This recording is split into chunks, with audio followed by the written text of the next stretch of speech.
An extraordinary appearance today by the FBI director testifying before the House Intelligence Committee. I want to bring in my legal experts now. CNN legal analyst Laura Coates, a former federal prosecutor, Pate, criminal defense and constitutional attorney.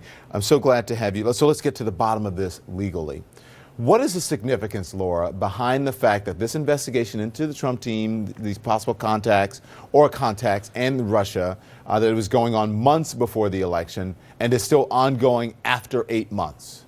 Well, the consequence really is that they have not concluded their investigation, that you're seeing in real time that these things do not work on an election calendar. They work on an investigation calendar, which often lags behind as quickly as we'd like it to. But what it also shows is there is a long-standing tradition in the FBI, not just a tradition, a mandate that says we don't comment on ongoing investigations. We never, ever do that.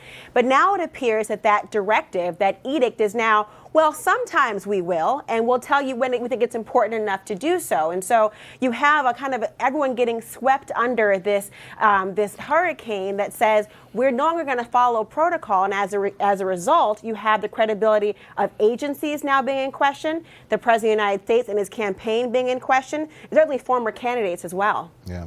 Paige, James Comey, the FBI director, also mentioned that the agency is looking into possible coordination between associates of the Trump campaign and the Kremlin. Just a few weeks ago, Mike Flynn was forced to resign after it was revealed that he misled the vice president and other top White House officials about his conversation with Russia's ambassador to the U.S. What kind of trouble is Flynn or anybody else that is found, if they're found to have worked with Russia? What kind of trouble are they in? Well, Don, there are a lot of different possible crimes that can be investigated here. There are violations of the Espionage Act. That's clearly one.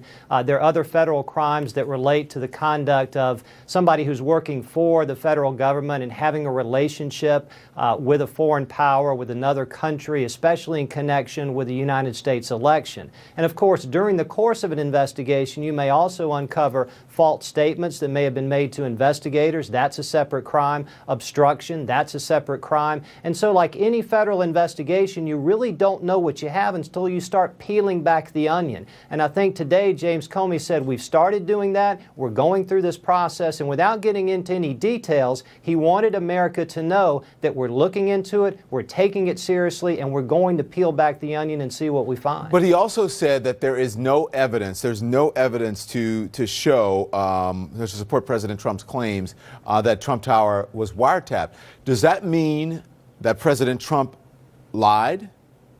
Well, I don't know what President Trump was thinking when he sent that tweet. Obviously, he was relying on information that was given to him. I would think if you're the president, you have access to all of that information through the Department of Justice. If you were suspicious about wiretapping activity, ask your Attorney General, ask your FBI director, find out if there was wiretapping going on, and if so, why. So either he asked that question, knew the answer, and gave America a false statement, which would be a lie, or he simply made no inquiry. He watched TV and then the next day decided it was true. Does he have any exposure legally, or can the former president, does he have any recourse? Well, Don, yes, legally, I think there's an arguable defamation claim there, but I can't imagine President Obama having any interest in pursuing litigation over something like that. I think it would only damage the current president's credibility even more, which, of course, in a collateral way, damages America's credibility. So President Obama will likely stay out of this mess. I think he might demand an apology, or at least his representatives should, because clearly it's a defamatory statement if it's not true. Laura? Well, I think you're being a little kind, Paige, frankly, because it's not a matter of semantics, whether or not is a misinformation or a misstatement. Certainly, to say someone's lying does presume there is a kind of a nefarious intent behind it.